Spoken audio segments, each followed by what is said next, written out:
12-aprel 2025-yil. Magnolia grandiflora gullarimiz. Xo'p. Mana bunaqangi avvalgi videolarda ko'rgan bo'lsalaring yo'qotishlarimiz bor. Mana shunda 3-4 ta qoldi. Ba'zilardan bitta dona ko'kargani bor.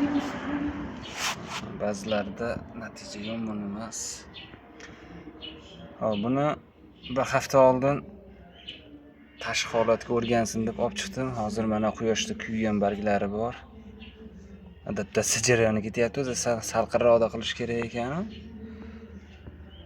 Dabdurustdan quyoshli joyga olib chiqqanim uchun mana shunaqangi barglari kuyyapti. Lekin ana shu o'rtada chiqib turgan yangilari menimcha issiq sovuqqa o'rganib, shunga bardoshli bo'lib ko'karadi deb umid qilyapman.